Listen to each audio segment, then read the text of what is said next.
Kafkasya'daki, a land of myths and legends.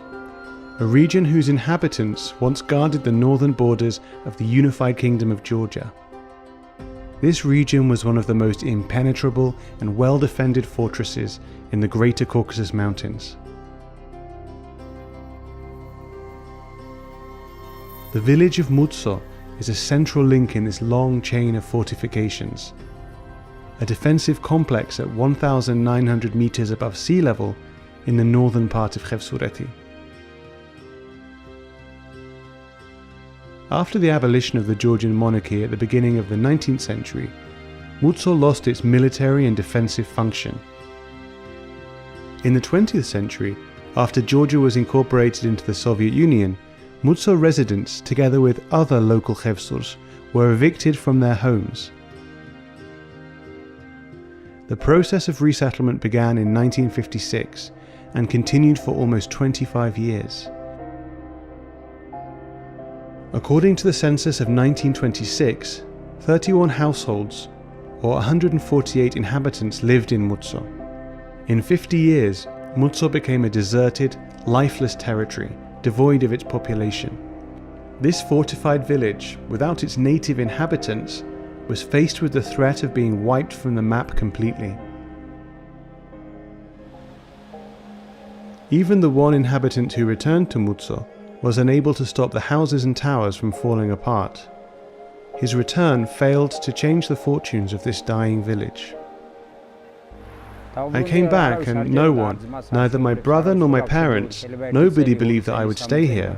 They said I'd stay for 1 year, 2 years, maybe 3 years. Just as Mutso was about to disappear entirely, the Georgian government made the decision to restore this historical fortified village. Mutso is built on 3 terraces. The only path, leading to the houses and towers, follows the 45-degree slope of the cliff. The first restorers appeared here in 2014. When I walked along this path for the first time, I realized that we were starting something crazy. How can I forget that day? I've never experienced such joy in my life. It was a miracle. One day you wake up and a company comes and says they're starting construction. The piles of disintegrated slabs were unsalvageable for construction, so the first thing the builders did was remove debris from the village. The construction of 14-meter-high towers on a plot measuring only 3 or 4 square meters required special skill. The biggest challenge for the builders was the difficult terrain of the village. The mountain is terraced artificially, that's to say, in the place where they used to cut slate, that same slate was then used for construction. We didn't have the luxury of doing that, so we had to transport materials from elsewhere and then deliver them to the site.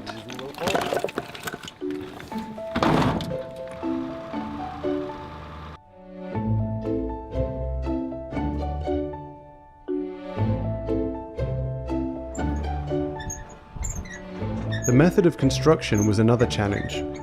From the very beginning, everybody understood that sand, cement, iron and water couldn't be used. Each stone has to be put on the wall without mortar and then stabilized so that it doesn't move. It means that each stone requires a lot of attention and effort, so that tall towers, when they're built, will be stable enough to stand alone. All of these details have to be taken into consideration.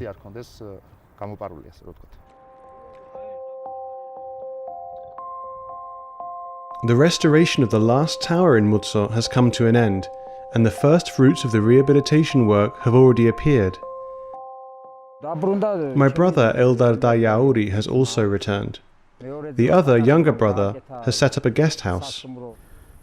Many more people will come. When there are tourists, people will come here, and some of them will have guest houses. Others will have shops, cafes, and they'll have an income.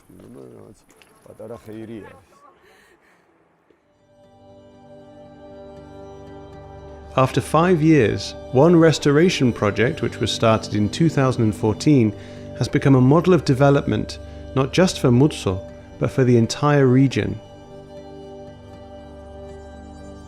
Currently, only 3 families live in Mutso. However, the hydropower plant and communication infrastructure creates conditions for this once damaged, disrupted and ruined village to come back to life and be repopulated.